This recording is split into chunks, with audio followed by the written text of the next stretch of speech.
Character Vijay Antony sir. ஆக்சுவலாக பார்த்தீங்கன்னா இன்னைக்கு சிம்பிளாக வேறு வந்திருக்காரு, செருப்பு கூட போடலை. அவர் எப்படி சூஸ் பண்ணீங்க? நான் சாஃப்ட்வேர் நினச்சிட்டு இருக்கீங்க நீங்கள். இல்லை சார், நீங்கள் ஸ்டண்ட் கிட்ட சொல்லும் போதே தெரிஞ்சது. சரி, எனக்கு நிறைய பிளேட் இருக்குது. ஆமாம், அதனால் பார்த்துன்னு சொல்லும் போது ரொம்ப சாஃப்ட் ஆகிட்டீங்க. சரி, இல்லை ஆக்சுவலாக நிறைய பிளேட்ஸ் இருக்கிறதுனால கொஞ்சம் சாஃப்டாக ஹேண்டில் பண்ண சொன்னேன். நம்ம சாஃப்டாக ஆடா தெரியல, நீங்களே நம்மளே சொல்லக்கூடாது. ஹீரோயின்கிட்ட கேட்கலாம். What to you think about me? Am I soft? You have to see the movie to see more shades of sir. I also got shocked. படத்தை பார்த்தா என்னோட மொரட்டு குணம் வெளியே தெரியல. டேரக்டர் இன்னும் சொல்லவே இல்லையே உங்களை பற்றி. இல்லை, நான் விஜய் ஆண்டனி சாரை சூஸ் பண்ணல, விஜய் ஆண்டனி சார் தான் என்ன சூஸ் பண்ணாரு.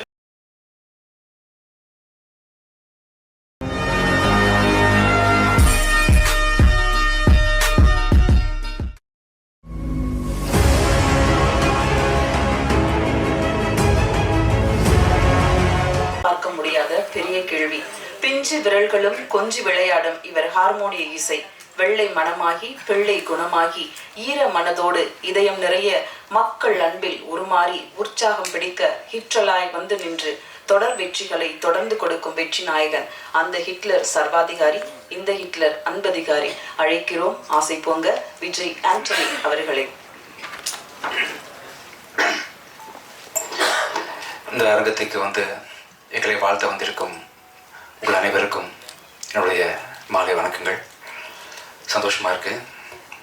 இந்த ஃபங்க்ஷனோட விழா நாயகன் வந்து டைரக்டர் தனாவோட வானம் கட்டும் படத்தோட ஃபேன் தான். அவரோட கேமரா, அவரோட ஃப்ரேமிங், டேஸ்ட்டு, டயலாக் டெலிவரி. அவர் சொன்னார் இல்லையா, டேரக்டர்ஸ் ஏகேன்னு சொல்லிட்டு பாலாசக்தி சாரை பர்ஃபார்மன்ஸ் பண்ணி வாங்கின விதம், சரத்குமார் சாரோட பெர்ஃபார்மன்ஸ், ராதிகா மேடம் பெர்ஃபார்மன்ஸ் எல்லாத்தையும் பார்த்து ரொம்ப ரசிச்சிருக்கேன் அவங்க படத்தை. ஸோ நானும் ராஜா சாரும் நெக்ஸ்ட் படம் யாரை வச்சு பண்ணலான்னு பிளான் பண்ணிட்டு இருக்கும்போது ரெண்டு பேரும் ஒருமித்தமாக வந்து உங்கள் பேரை பற்றி பேசிகிட்டு இருக்கோம்.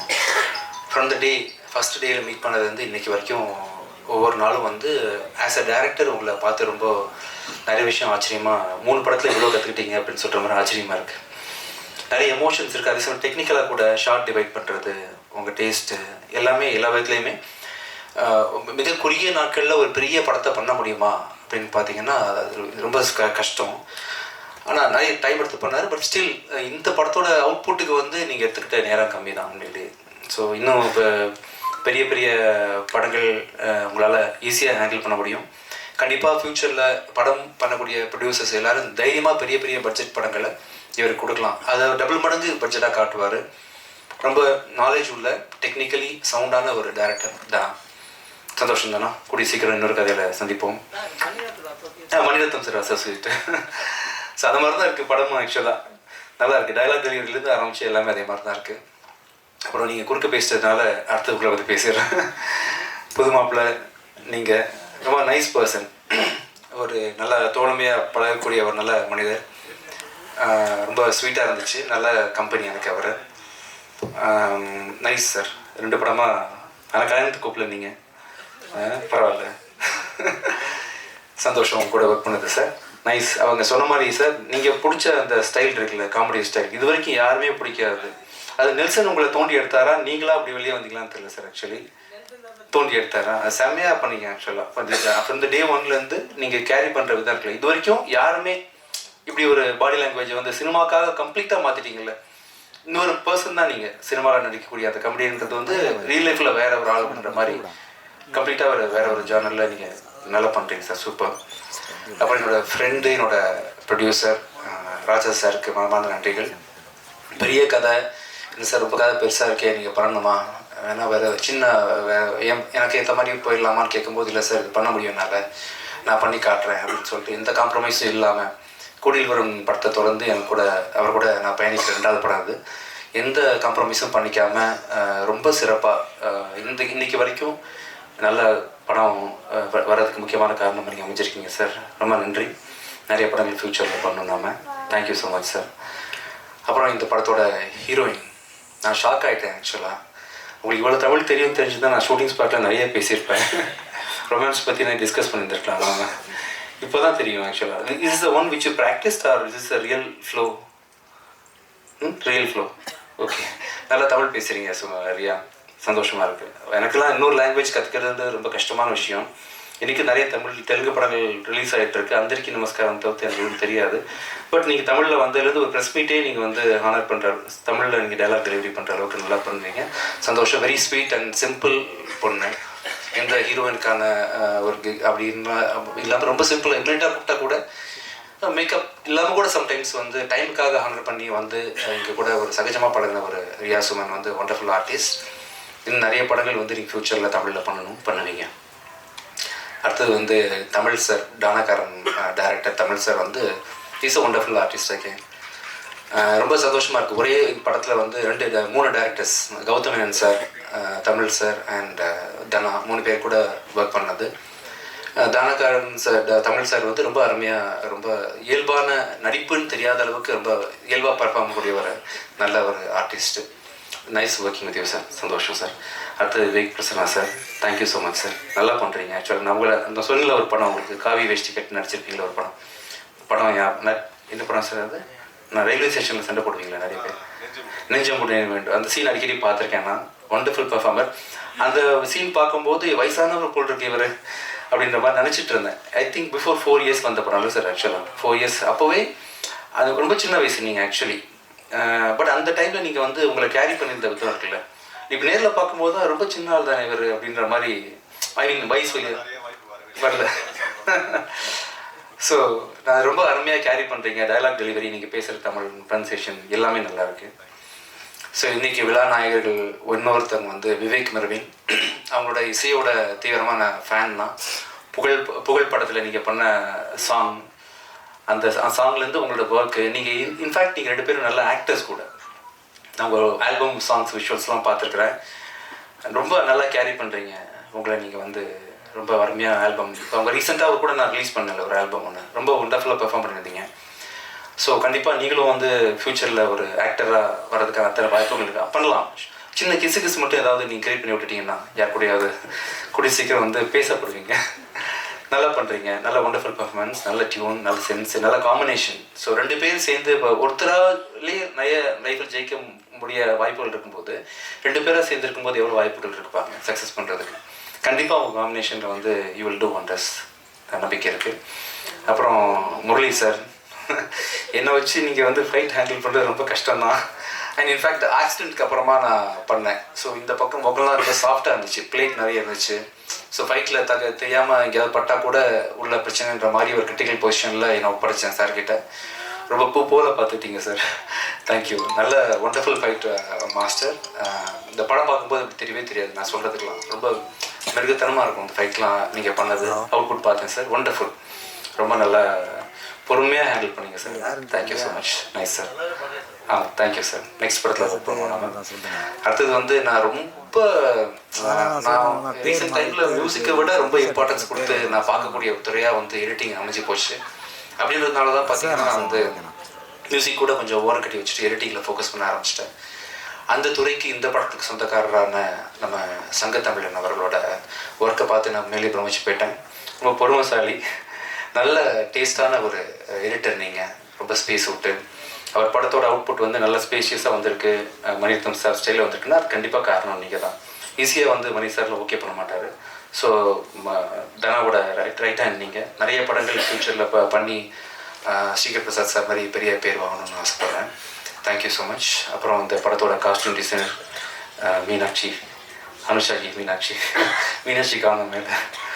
சரி, okay. So nice working with you. நம்ம 2வது படம் ஒர்க் பண்ணுறோம். நல்லா இருந்துச்சு உங்கள் காஸ்டியூம் செலெக்ஷன் எல்லாம் இந்த படத்தில். வேறு யாராவது மிஸ் பண்ணிட்டேன்னா, புது மாப்பிள்ளை பேசியாச்சு, ப்ரொடியூசர் பேசியாச்சு, எல்லாம் பேசியாச்சு. கேமராமேனா முக்கியமாக இந்த படத்தோட கேமராமேன் வந்து மஃப்டி படத்தோட கேமராமேன் நவீன்குமார். நல்ல தமிழ் பேசுகிற நண்பர் தான் அவர். ரொம்ப சந்தோஷமாக இருக்குது அப்புறம் இந்த படத்தில் வந்து அறிமுகப்படுத்துறது தமிழுக்கு.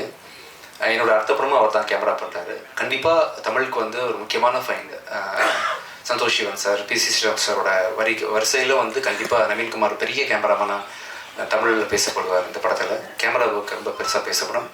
ஸோ இந்த டீம் ஃபுல்லாக இங்கே இதயம் அடியிலேருந்து பெரிய மனமான நன்றிகள் தெரிவிச்சுக்கிறோம் உங்களுக்கு இங்கே வந்ததுக்காக. Thank you so much. நீங்கள் ஃபஸ்ட் டைம் பார்க்கும்போது டீசர் சரியாக பிளே ஆகலை, இப்போ சரியாயிடுச்சா இஷ்யூஸ்?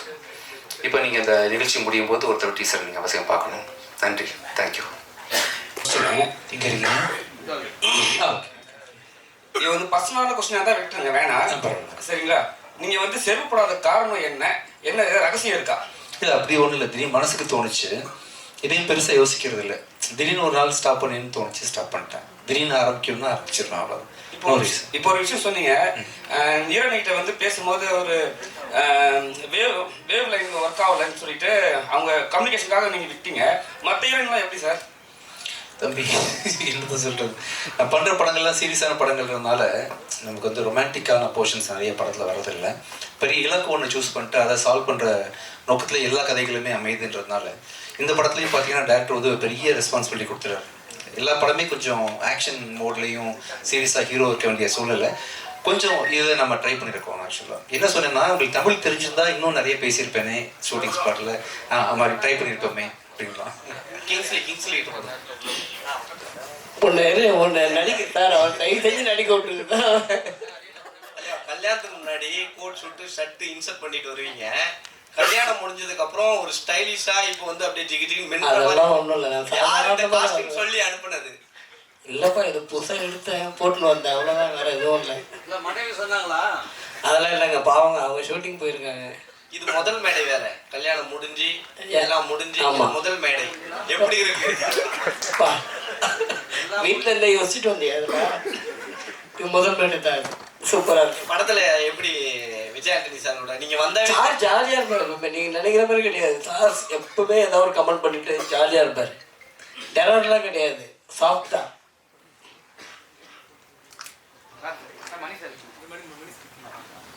அதாவது ஹிட்லர் வந்து ஒரு பெரிய சர்வாதிகாரிங்கிறது எல்லாருக்குமே ஊருக்கே உலகத்துக்கே தெரியும். அவருடைய ஸ்வஸ்திகா சின்னம் இருக்கு பாருங்க, அதை நீங்கள் குறிப்பிட்டிருக்கீங்க இங்கே. அது ஒரு மத குறியீடு. அது மட்டும் இல்லை, அவர் அடிக்கடி வந்து காளியை பற்றி புகழ்ந்து பேசுவார். காளி இல்லாமல் என்னால் இருக்க முடியாது, காளியினுடைய குற்றப்பார்வை அப்படின்லாம் சொல்லக்கூடியவர். ஆக ஒரு மதத்தினுடைய பிரதிநிதியாக ஹிட்லரை காட்டலைங்க.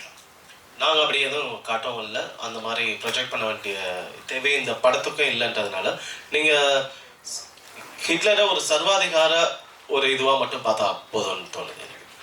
மற்றபடி இதுக்கு வந்து வேற எந்த மத அடையாளமோ இதுவோ எதுவுமே கிடையாது. முக்கியமாக ஹிட்லரை குறிப்பிடவும் இல்லை. ஹிட்லருங்கிறது நான் முன்னாடியே சொன்ன மாதிரி அது ஒரு படிமம், அவ்வளோதான்.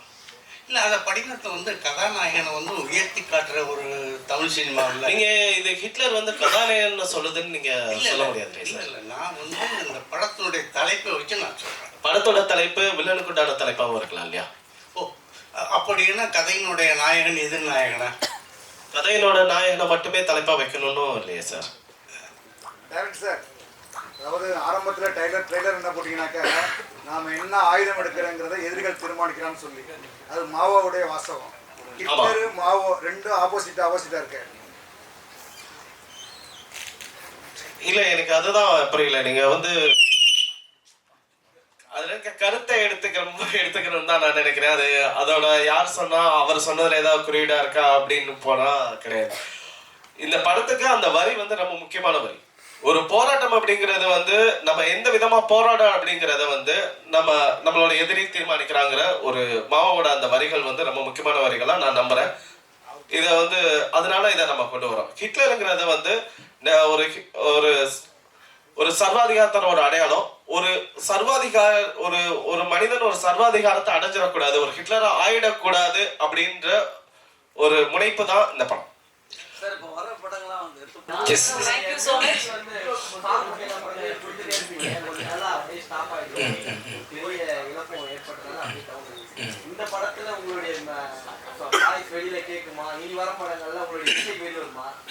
ஆக்சுவலாக நெக்ஸ்ட் இயர் 2-3 படம் மியூசிக் பண்ணலான்னு இருக்கேன். இந்த படத்தில் நான் பாடிக்கேனா இல்லையான்னு சஸ்பென்ஸ்ன்னு வச்சுருக்காங்க. சஸ்பென்ஸாகவே விட்டுலாமா? நான் பாடிக்கின்ற சஸ்பென்ஸாக வச்சிடலாம். ஓகே, நான் பாடிக்கின்ற சஸ்பென்ஸாக இருக்கணும். அப்படியே தெரிஞ்சு அவங்களுக்கு மட்டும் தெரியணும், வேற யாருக்கும் தெரியக்கூடாது. ஓகே, நமக்குள்ள மட்டும் வச்சுக்கலாம், ஃபியூச்சரில் சொல்லிக்கலாம். இந்த ஒரு பாட்டு பாடிருக்கேன். ஹிட்லர் படத்தின் பத்திரிகையாளர் காட்சிக்கு வந்து சிறப்பு சேர்த்த அனைவருக்கும் எங்கள் அன்பும் நன்றி.